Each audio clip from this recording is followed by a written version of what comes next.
পরিচালনার ক্ষেত্রে আসলে তিনি সংকটময় অবস্থানের মধ্যে আছেন কিনা এবং আছে সাফিসিয়েন্ট লেভেলে আসলে রোগীদের সেবা দিতে আপনার কি ধরনের কোনো ভোগান্তির মধ্যে পড়তেছেন এই ব্যাপারে যদি আপনার মতামত। ধন্যবাদ। আমাদের কেরানীগঞ্জ উপজেলা স্বাস্থ্য কমপ্লেক্স 1983-84 সালে এটা প্রতিষ্ঠিত হয়। তো পরবর্তীতে এটা 31 বেড হাসপাতাল হিসেবে এতদিন ধরে চলছে। এর পরবর্তীতে এটা 50 বেড হাসপাতালেও উন্নীত করা হয়, যেটা প্রশাসনিক অনুমোদন আমরা অলরেডি পেয়ে গেছি। কিন্তু সেই 50 বেড হাসপাতালের অনুযায়ী স্ট্রাকচারও হয়ে গেছে। আমাদের পাশে 4 তলা একটা বিল্ডিং হয়েছে, কিন্তু আমাদের এখানে পর্যাপ্ত জনবল বা পোস্ট ক্রিয়েট হয়নি।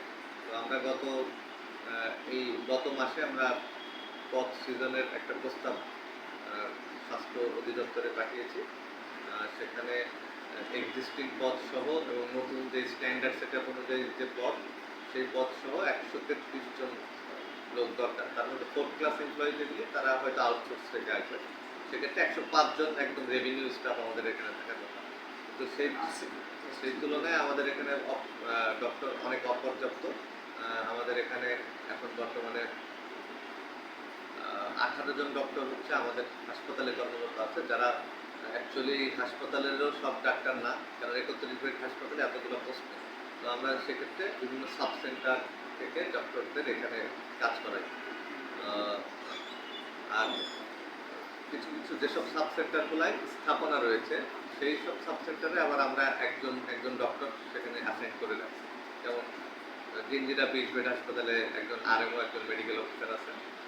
কোন্ডা হাসপাতালের ডক্টর এখানে কাজ করে, যেহেতু ওই বিল্ডিংটাই একদমই অকেজো এবং ব্যবহার অনুপযোগী হয়ে গেছে। কারণ ওখানে কিছু মানে চুরি হয়ে গিয়ে সকল ফার্নিচার এবং সব জানালা গ্রিল সব কিছু চুরি করে নিয়ে গেছে। আমরা অলরেডি এটা প্রশাসনকে জানিয়েছি। পুলিশের ওসির সাথে আমার মিটিং হয়েছে। উনি বলেছে ওইটাকে ওখানে 3টা বিল্ডিং আছে, একটা বিল্ডিংয়ের 2টা রুম তাদের পুলিশ ফাঁড়ি হিসাবে আমরা থাকতে দেওয়ার জন্য ব্যবস্থা করে দিব। তাহলে ওরা ওইখানে রাতের বেলা যদি থাকতে পারে সিকিউরিটি, আর হচ্ছে আরেকটা সিভিল সার্জন অফিস থেকে আমরা আউটসোর্সিংয়ের মাধ্যমে আনসার নিয়োগ করব, যেটা প্রশাসনিক অনুমোদন অর্থ মন্ত্রণালয় থেকে হয়েছে এবং টেন্ডারও হয়ে গেছে। কিন্তু প্রবলেম হচ্ছে মেবি টেন্ডারটা রেসপন্সিভ হবে কি হবে না, এটা নিয়ে আমরা একটু মানে কনফিউশন। হয়তো যদি হয়ে যায় তাহলে এই মাসেই আমরা আনসার নিয়োগের দিকে যেতে পারবো। সেক্ষেত্রে ওইটার সিকিউরিটি এনশিওর হলে ওখানে আমি রেগুলার ডক্টর ওখানে দিতে পারবো। আমরা টোটাল 2 জন গাইনি কনসালটেন্ট, একজন একজন হচ্ছে মেডিসিনের, একজন সার্জারির, আর একজন হচ্ছে ফিজিক্যাল মেডিসিন। এই টোটাল 5 জন কনসালটেন্ট আছে। তার মধ্যে যে গাইনির একজন কনসালটেন্ট হচ্ছে ওএসডি অ্যাটাচমেন্ট হিসেবে আছে। এবারে যে এখানে আমার 700 থেকে 800 রোগী হয়, ইনক্লুডিং ইমার্জেন্সি। তো সেই তুলনায় আমার যে ডক্টর আছে, আমরা আউটডোর সার্ভিসটা করতে পারি। ইমার্জেন্সিতে একটু সংকট হয়, কিন্তু আমাদের যে স্পেসিফিক কিছু রোগের ডক্টর, যেমন আইয়ের, ইএনটি এবং অর্থোপেডিক্সের, এই ডক্টরগুলো না থাকার কারণে আমাদের এখানে অনেক রোগী আছে যারা আসলে এখানে বঞ্চিত হয়, সেবা বঞ্চিত। এই বিষয়ে যে ডেফিসিয়েন্টগুলো আছে, বিশেষজ্ঞ ডাক্তারগুলো আনার ক্ষেত্রে অথবা শয্যা বাড়ানোর ক্ষেত্রে কোনো প্রক্রিয়া আছে বা এই ধরনের কোনো আলোচনা? এখানে অলরেডি 50 বেড হাসপাতালে জনবল নেই, তো এখন শয্যা বৃদ্ধি করার দিকে আমাদের আসলে ফোকাস না। আমরা আউট সার্ভিস চালু করছি। তো আমরা যখন জনবল পাবো তখন আমাদের ইনডোর সার্ভিস আরও ইমপ্রুভ করবে, তখন আসলে মানুষের রোগীর সংখ্যা আরও বাড়বে। তো তখন আমরা হয়তো 50 থেকে 100 শয্যা দিতে 50 শয্যা বেডের এগেনস্টে যে পরিমাণ ম্যান পাওয়ার সাপোর্টিং প্রয়োজন, সেটাকে আপনি ফুলফিল করার বিষয়ে গুরুত্ব দিচ্ছেন।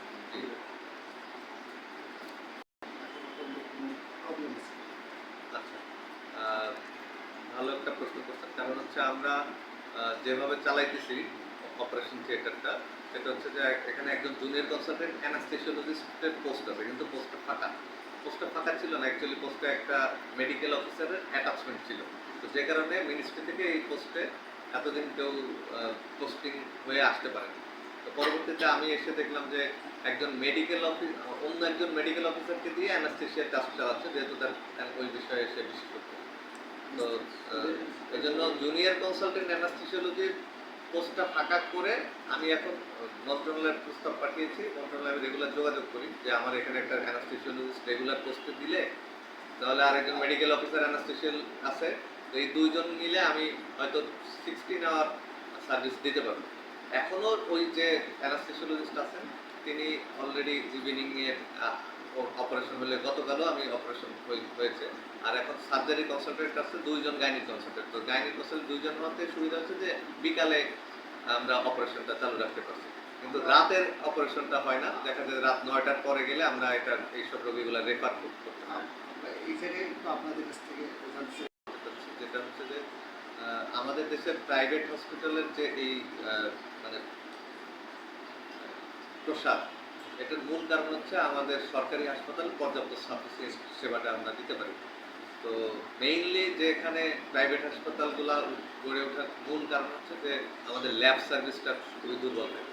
তো ল্যাব সার্ভিস দুর্বল হওয়ার কারণে দেখবেন যে কোনো হাসপাতালের সামনে অসংখ্য ডায়াগনস্টিক ল্যাব থাকে এবং তারা জানে যে এখানে অল্প ইনভেস্টে ভালো একটা প্রফিট করতে পারে, যেখানে সরকারি হাসপাতালে আমরা অনেকটা কম আমরা এই জায়গায় একটু আপনার কাছে আমরা একটু জানতে চাই, আমরা ম্যাক্সিমাম স্বাস্থ্য কমপ্লেক্সের আশেপাশে as a government doctor stakeholder হিসেবে আমাদের আমাদের প্রাইভেট হাসপাতালের সাথে কোনো বিদ্বেষ নেই, কারণ তারাও আমাদের সেবার একটা অংশ। কারণ আমরা আমাদের গভর্নমেন্টের যে হিউজ ফ্যাসিলিটি আছে সেটা দিয়ে যে পরিমাণ সেবা দেই, তারপরেও কিছু মানুষের সেবা দেওয়ার জন্য প্রাইভেট হাসপাতালের প্রয়োজন আছে। তবে সেটা মানসম্মত হওয়া উচিত এবং সেটাকে একদম স্ট্যান্ডার্ড হওয়া উচিত। আমি একটু শেষ করি। তো আমাদের এখানে একটা সুবিধা হচ্ছে যে আমরা এই বলেছি যে প্রাইভেট হসপিটাল যারা এখানে হাসপাতালের সামনে করতে আসছে, আমরা বলেছি যে একই জায়গায় এক গাদা প্রাইভেট হাসপাতাল দরকার নেই, হাসপাতাল থাকা উচিত কমিউনিটিতে। আপনার যদি প্রাইভেট হাসপাতাল করতে হয় এইখান থেকে 1 কিলোমিটার দূরে, যেখানে আশপাশে অন্য কোনো হাসপাতাল নেই, সেখানে করেন। তাহলে বিভিন্ন জায়গায় জায়গায় যদি সারা বাংলাদেশে প্রাইভেট হসপিটাল হয়ে থাকে তাতে প্রবলেম হবে না, ওই এলাকার মানুষ ওইখানে সাপোর্টটা পাবে। কিন্তু তারা হাসপাতালের সামনে প্রাইভেট হাসপাতাল স্থাপনের মূল কারণ হচ্ছে হাসপাতাল থেকে রোগী তাদের ওখানে নেওয়া, মানে এই প্রতিষ্ঠানকে শুষে তারা লাভবান হওয়ার চেষ্টা করে। আর প্রাইভেট হাসপাতাল এখানে থাকলে হয় আমার স্টাফ তাদের হয়ে দালালি করবে, অথবা তাদের দালাল এসে আমার হাসপাতালে এন্ট্রি নেবে। তো আমি এটা প্রিভেন্ট করার জন্য একদম স্ট্রিক্টলি এবং এমপি মহোদয়ের সাথে কথা বলে আমি পদক্ষেপ নিয়েছি যে এই হাসপাতালের 1 কিলোমিটারের রেডিয়াসের মধ্যে কোনো প্রাইভেট হাসপাতালের অনুমোদন আমি দিব না। এই বিষয়টা হচ্ছে যে আমাদের এই জুন মাস আসলে আমাদের সকল দপ্তরের একটা ব্যস্ততা থাকে। তো এটা আমাদের অফিসেও যেমন, ইউনো অফিসেও যেমন, আবার পুলিশ ডিপার্টমেন্টেরও একই রকমই একটু ব্যস্ততা আছে। ইভেন এই সময় কতগুলা আমরা কয়েকটা ডেট দিয়ে আমরা কিন্তু ক্যান্সেল করতে হয়েছে। তো তো অবৈধ ক্লিনিকের বিষয়ে আসলে আমাদের টলারেন্স একদমই নেই। তো আমরা এমন না যে এইসব ক্লিনিকে আমরা সাপোর্ট দিচ্ছি বা কোনো রকম ইগনোর করতেছি যে এটা দেখে না দেখার পান করতেছি, এমন না। আমি অলরেডি ইউনোর সাথে কথা বলছি এবং আমাদের অফিসের ডক্টর এবং ফিল্ড স্টাফদের সাথে কথা বলে আমরা তালিকা তৈরি করেছি এবং তালিকা অনুযায়ী আমরা অলরেডি প্রমাণপত্র আমার মোবাইলে এসেছে যে বিভিন্ন রকম যেসব জায়গায় লাইসেন্সবিহীন যেসব প্রাইভেট ক্লিনিকগুলো চালাচ্ছে, যদিও তারা যেটা দাবি করে যে তারা বলে যে আমরা তারা শুধু কনসালটেন্সি চালাইতে কোনো লাইসেন্স লাগে না, কিন্তু ল্যাব চালাইতে লাইসেন্স লাগে, যেহেতু তারা অ্যাকচুয়ালি কনসালটেন্সির আড়ালে ল্যাবও চালাচ্ছে। তো এই রিপোর্ট যখন আমি পেয়েছি আমি অলরেডি এটা নোটিফাই করছি, ইউনোর সাথে কথা বলছি এবং আশা করি এই মাসে মিনিমাম 2টা আমরা মোবাইল কোড করতে পারবো। স্পেশালি ঈদের আগে একটা এবং ঈদের পরে আরও একটা আমাদের প্ল্যান আছে, সেভাবে আমরা চিন্তা করছি দক্ষিণ এবং উত্তর মিলায়। Thank you.